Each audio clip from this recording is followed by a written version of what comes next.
this is Lynn Madajan from Madajan's Herbals, and tonight is Lammas from sundown today until sundown tomorrow. Sun's not down yet, so we're a little bit ahead of the game, but it's still the right day. So I wanted to talk a little bit about a couple of things, not the least of which is when you do magic. When you do magic, you're supposed to be in perfect trust and perfect love. And that is, and that's pretty important. But while I'm saying that, I'll also tell you that it's not easy to be there.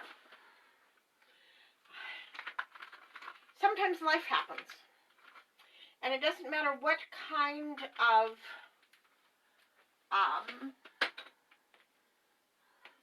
spiritual path you follow. If life happens, then you got to figure out, okay, now what am I going to do about it? Now, I will tell you that for me, this week, life has happened. It's been a difficult week, and it is, and today, culminated in a difficult day. And it wasn't all the same thing. And so I came home from work today and a little bit stressed. I would say perfect trust and perfect love is probably not totally where I was when I came home from work today. But I came home, I did some deep breathing, did some meditating, and I'm in much better shape. And so we're going to go ahead and go with this Lammas ritual. But recognize if things don't go well, if things kind of are a little bit screwy, I'm not totally surprised because that's sort of been, what's happening all week for me. So, that being said, let's talk about the altar. And let's talk about Lammas. Lammas is the first harvest festival of the year. There's 3. This is number 1. Mabon is number 2, and that is the autumnal equinox, and Samhain is number 3, which is Halloween. It is anything that you have not harvested by Samhain is supposed to be left for the fae and for the elements and for the critters that Mother Nature also feeds. And so make sure you get all your harvesting that you want done before October 31st. What I've got on my altar today is the 4 candles for the cardinal directions. I've got apples signifying the harvest. Now also, I've got a lot of greenery here that I'm going to be using later in, but these are all things that I harvested from my yard. And so here we've got some comfrey, we've got some clover, we've got some lilac, we've got some parsley, we've got some oak, and we've got some potatoes. Those are the things that I went out and harvested right now. I also have some corn husks, and I have a loaf of bread. Now, again, I'm going to be real honest with you and tell you that I sort of had hoped to bake my own bread, but just with the way that the week has gone, that is not the case. So, if you are planning on creating the spirit of the harvest, one of the things that we're doing tonight, then you will need to have either corn husks or pipe cleaners. And those are things, and string, and scissors, and those are things that we talked about, well, actually that I posted about earlier. It is, so, looking at my notes here, and we're good. All right, so, Lammas marks the midpoint between the summer solstice and the autumnal equinox. Now, so here's the question, and it depends on the path that you follow. There's a lot of people that think, depending upon where you look at your research, that Lammas is from sunset July 31st to sunset August 1st. There's another group of people that think that it is sunset August 1st through sunset August 2nd. Now, there's a third group of people that recognize that the solstices and the equinoxes change. They are generally between the 21st and the 23rd of whichever of the 4 months they're in.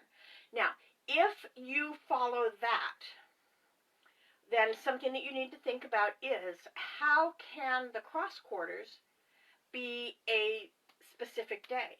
Because if the equinox and the solstice change between a 3-day period, then the cross quarters have to do the same if they are in exactly the middle of the two. I like to think that the cross quarters have to change just like the quarters do.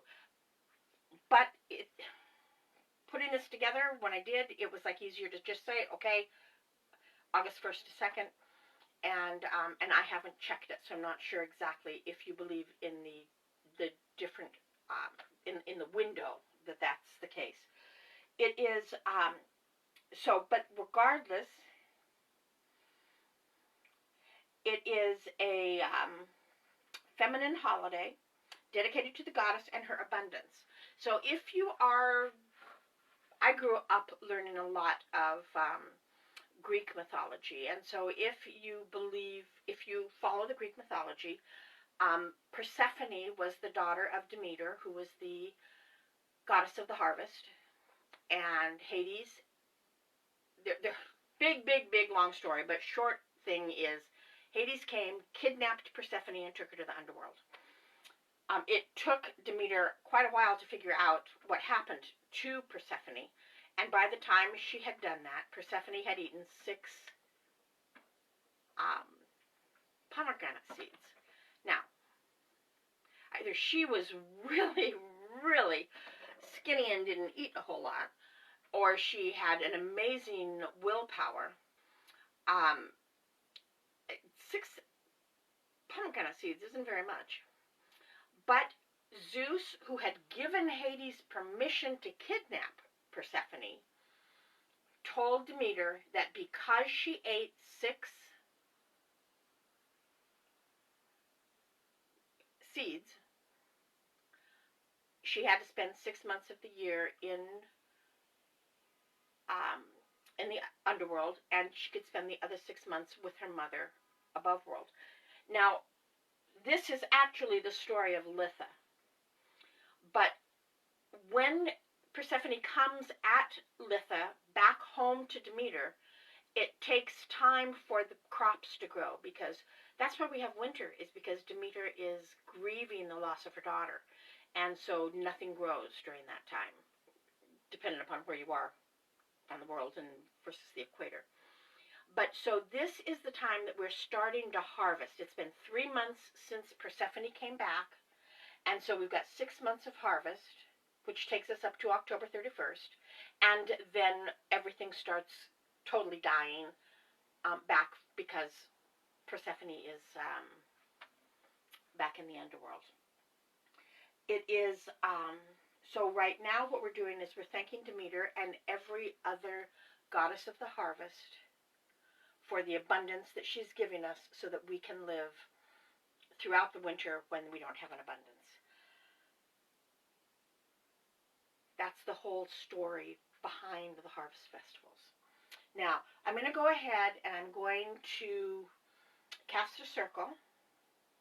Once we cast the circle, we're going to create what is called the Spirit of the Harvest, which is an honor of the goddess and the harvest. And we're going to keep that someplace sacred. So this time I will keep it in here in my magic room. Last year we made a big one. It was probably about, yay big. And we all made the same one because we were out in the parks and we did it together. And that stayed in the shop until Samhain. Not happening this year. Things are different. So everybody's making their own Spirit of the Harvest, and so we will instead, I will keep it here, and then when we get to Samhain, we will burn it in effigy as all of the harvest dies. After we've done that, then we're going to take the bread, and this particular first harvest is talking about generally grains. Grains were very important during the olden days because that was a prime source of food. It is, I mean, there's protein in wheat and in maize, which is corn. One of the things that I had talked about earlier is what we call corn, the rest of the world calls maize. Corn is used as a generic name for any grain. So on one of my pages, I don't know if it was Madajan's Herbals or Madajan's Magics, I think it might have been Herbals, I posted a recipe for barley soup. But people would have called that corn soup back in the olden days because barley was also known as corn. It is,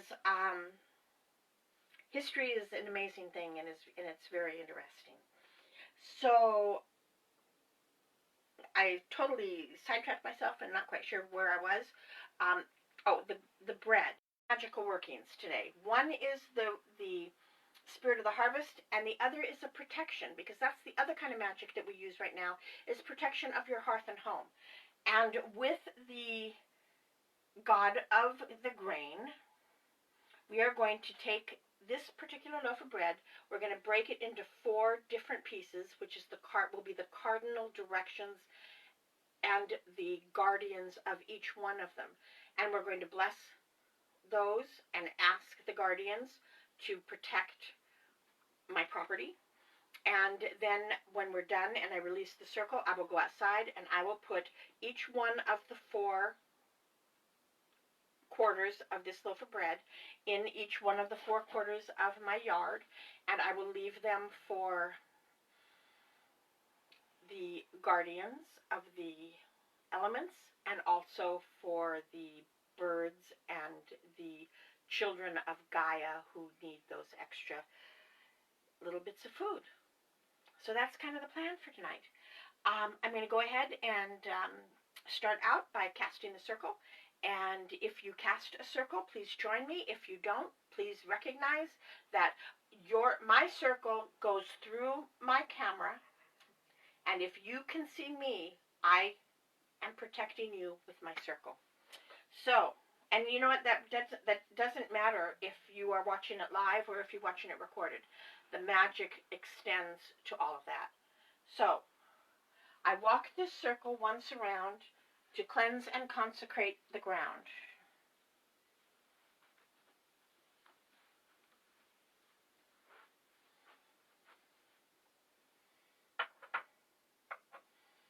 I walk this circle once again.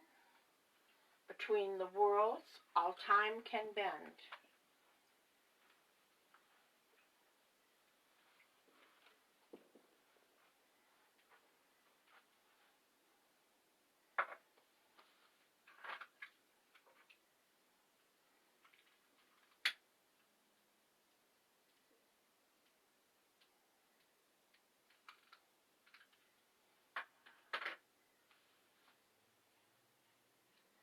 The incense I'm using tonight is dragon's blood. It's one I frequently use when I'm casting my circle.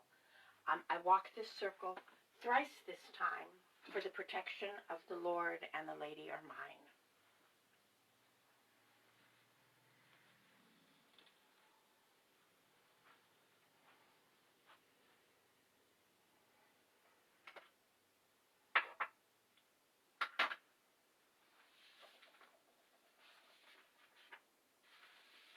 Circle of Spirit, Circle of Light, guard this sacred space on this night. Reflect back all harm and bane, only good energy to remain. And we're going to now cast the circle. So starting with the east,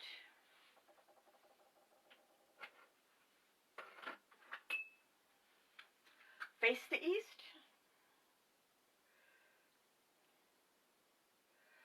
I welcome air so fresh and clean, keep a watch out with diligence and keen. We bid you hail and welcome.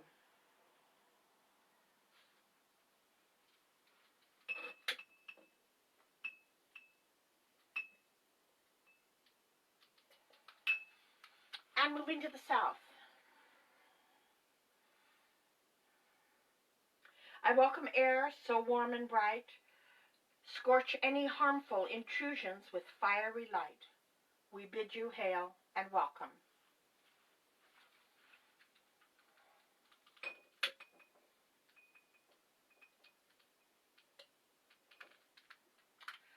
And to the west. I welcome water so flowing and free, wash away evil and make it flee.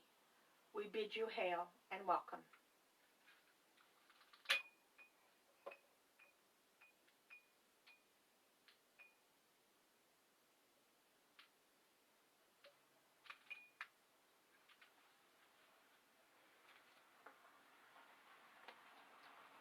And to the north, I welcome earth, watchful as a mother's eye, guard this circle from soil to sky. We bid you hail and welcome.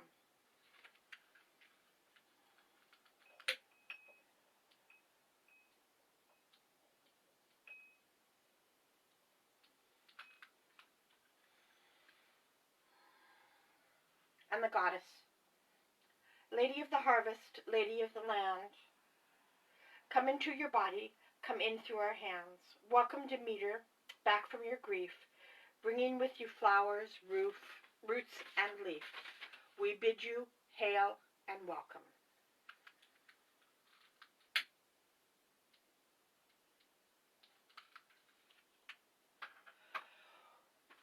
Okay, now, so what we're going to do, the first magical working that we're going to do is to build the harvest, the spirit of the harvest.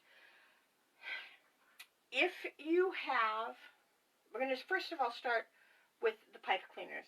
So if you have the pipe cleaners, what you want to do is fold the first pipe cleaner in half and make a head. So we've got a circle, and I've twisted it together, and then we've got kind of two legs, okay? Then what we're going to do is halfway between the two legs, we're going to take a second pipe cleaner and wrap it around. And those are two arms. We're going to take a third pipe cleaner and we're going to wrap them around the very short legs on the head. So we've got one really long pipe cleaner and one really short. Then we're going to go ahead and put it in half, so I'm making another loop, and we're going to again wrap it around.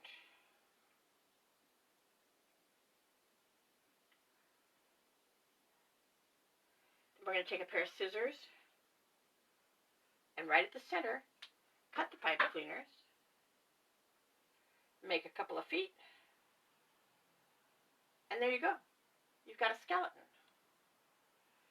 Now, if you are using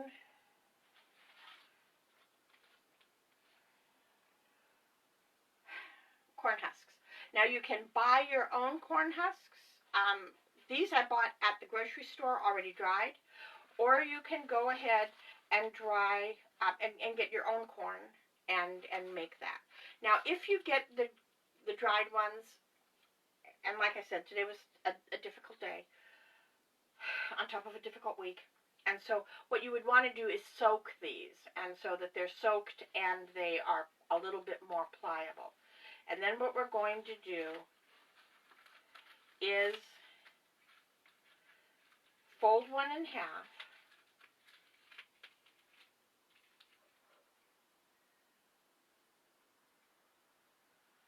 take a piece of string,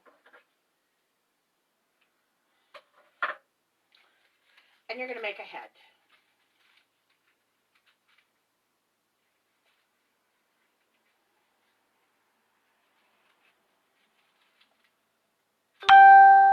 Now, if you're very artistic, I've seen some amazingly beautiful ones where they actually had heads and scarves, and I'm not quite that artistic. So, there we go. There's the head. Now we're going to take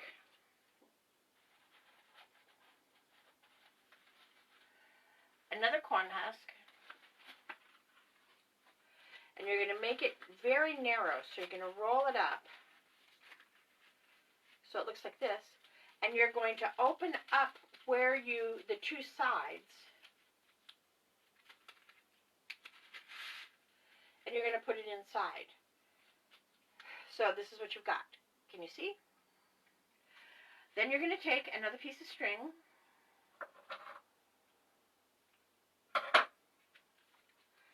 and you're going to tie just under the arms, which would ultimately be the waist.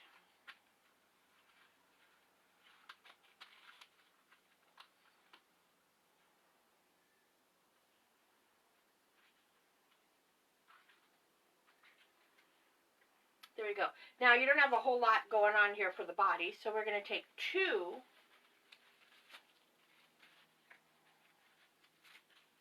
Whoops. You're going to take two, and you're going to put them again right inside. But this time you have to figure out where the center is. And I've lost the center. There we go. There's the center. So you're going to put two of them all the way up as far as you can underneath the arms.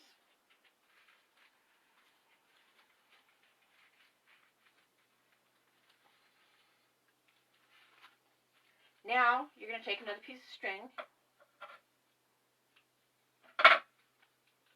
and you're going to tie another waistband.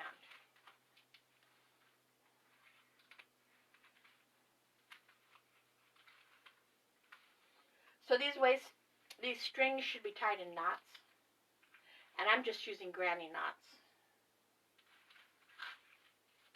Whoops, and I already lost one. So we're going to put it back in.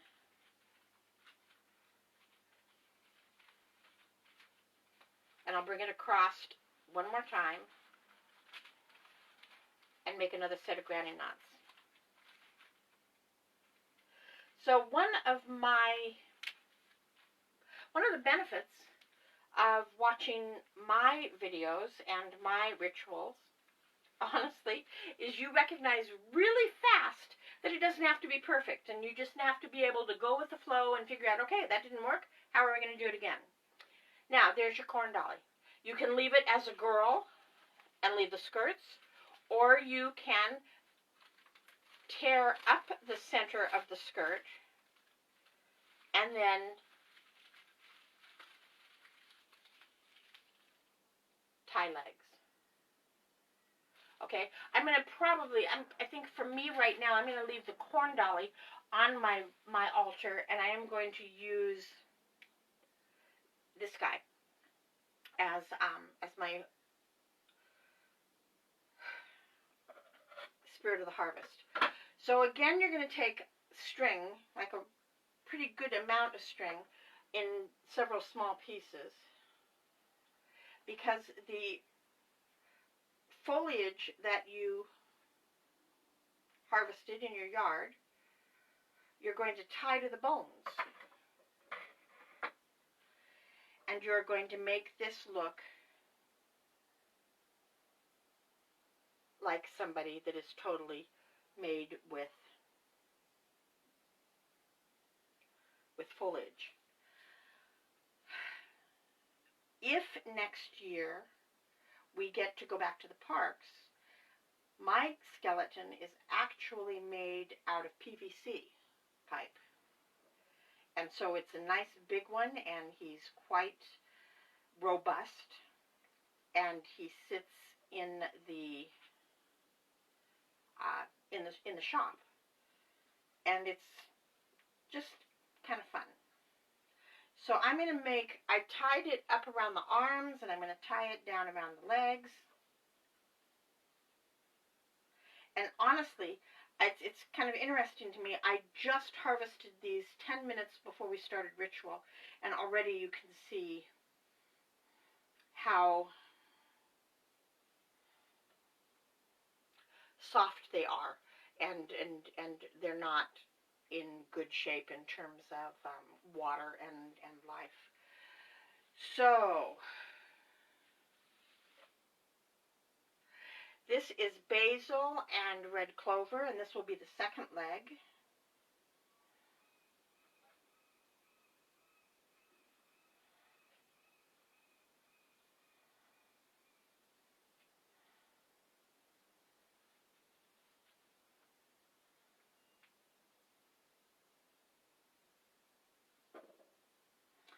as we progress to Samhain, all of this foliage will actually start to die and become dried and will look a little bit hard living, and you will ultimately also see a where the knots that you're tying these things on weren't quite tight enough once they dried, and so you'll be losing them, and that's okay. Keep the individual pieces. It is, but so that when we burn them, you've got things to burn. But it's okay if that happens.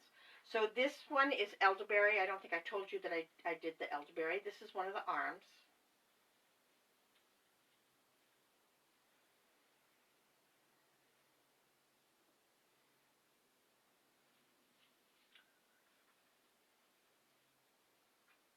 And I'm trying to get this foliage as close to the center of the skeleton as I can, so you don't see a whole lot of leftover corn husks or pipe cleaners. Now with the pipe cleaner, we can actually put the whole thing in the fire. With the corn dolly, you can do the same thing. With the PVC, you can't. So with the PVC, I would take the foliage off and burn the foliage and not burn the PVC.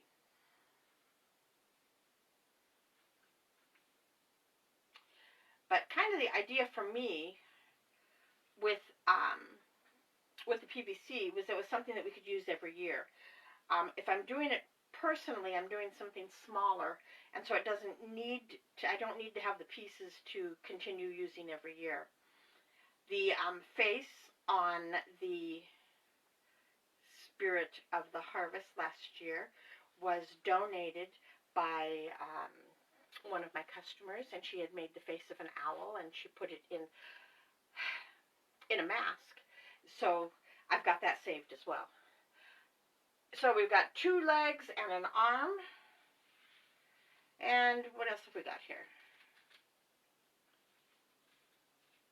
This is potato. So we're going to make the other arm potato.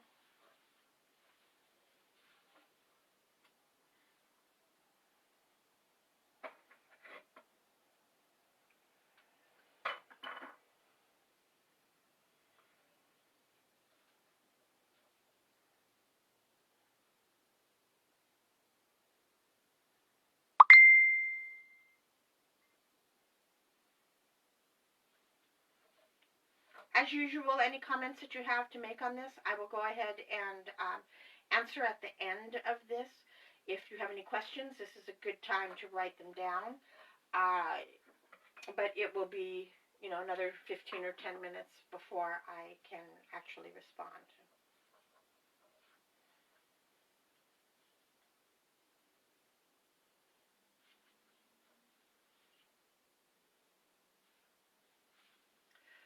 So there, we have 2 legs, 2 arms, and I think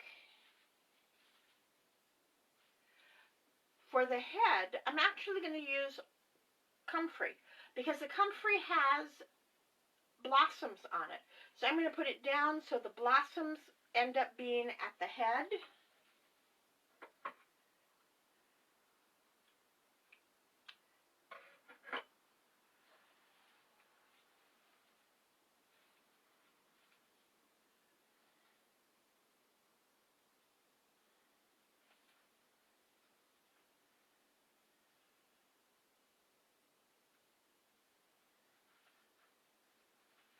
And there we go. Now, because the pipe cleaners are not real heavy, and the plants are, it's hard to exactly see the arms and the legs.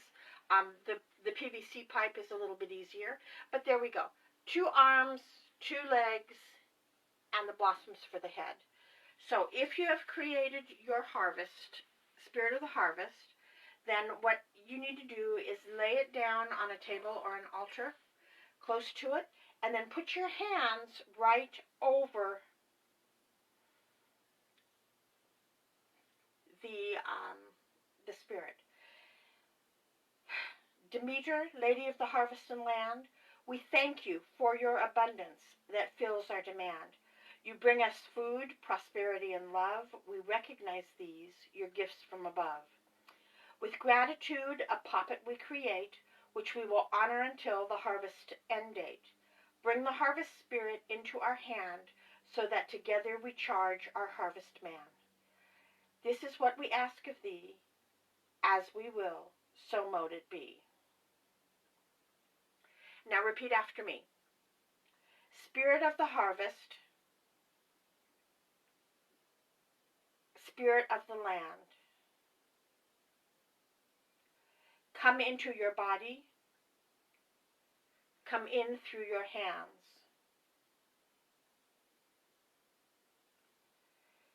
Spirit of the harvest, Spirit of the land, come into your body, come in through our hands. Spirit of the harvest, Spirit of the land, come into your body, come in through our hands.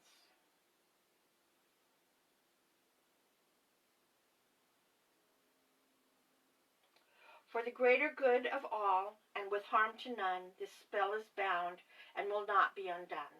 By the power of 3 times 3, as I will, so mote it be.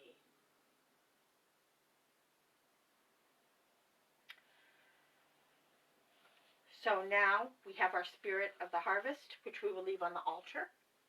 And we're going to move into a protection of my house and your house as you're doing it. We are going to break, not cut, but break the bread into 4 pieces. 1 for each of the cardinal directions.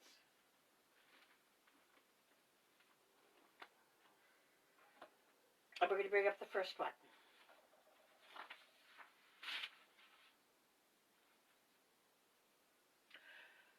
I call upon the spirits of the north, protect this place now and this time of blessing and throughout the near future.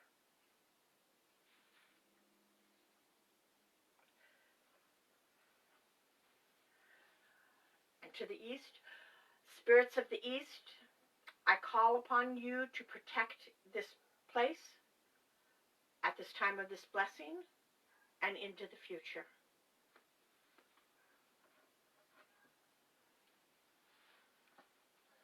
To the south, spirits of the south, I call upon you to protect this place now at this blessing and into the future.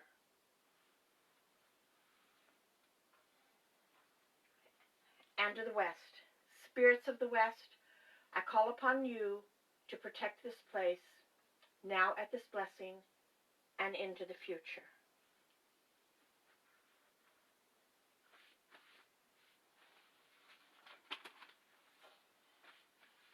And again, for the greater good of all, and with harm to none, this spell is bound and will not be undone. By the power of 3 times 3, as I will, so mote it be. And now it's time to release the circle. So we'll start at the east.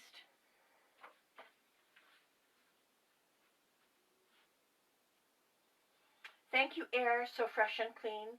You kept watch out with diligence and keen. We thank you and bid you hail and farewell.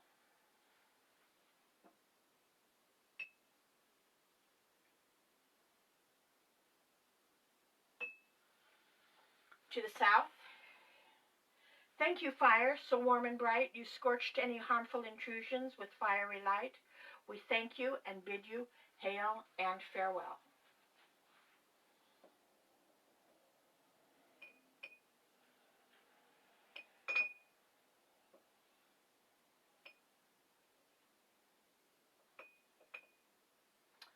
To the west, thank you, water, so flowing and free. You washed away evil and made it flee. We thank you and bid you hail and farewell.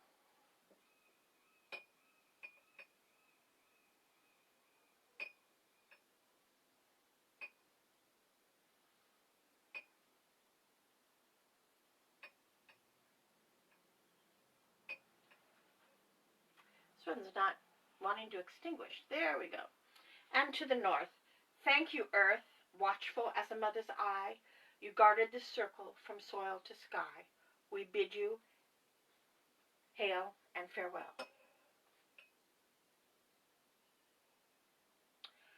And to the goddess, thank you, goddess. Thank you, Demeter, goddess of the harvest, for the abundance that you have brought us this far and continue to bring us through the next 2 harvests. We thank you, and we bid you hail and farewell.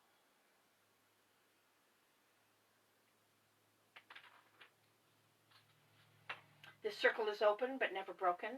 May all beings and elementals attracted to this ritual be on their way, harming none. Merry meet, merry part, and merry meet again. Blessed be. Monday is the full moon. We'll be doing our full moon release. If you would like to join us, we would love to have you. That will be at 6 o'clock. And at 7 o'clock, we'll be doing Meatless Monday, where I am going to make couscous. Never had it, never tried it. It's going to be an adventure, and I'm kind of looking forward to trying it out. If you have any questions, again, please put them here on the page, and I'll respond. Shop's open from Tuesday through Saturday from noon until 5 if you have any questions or you want to stop in. It would be nice to see you. I'm missing you all. Take care. Have a blessed Lammas, and thank you for joining me. Good night.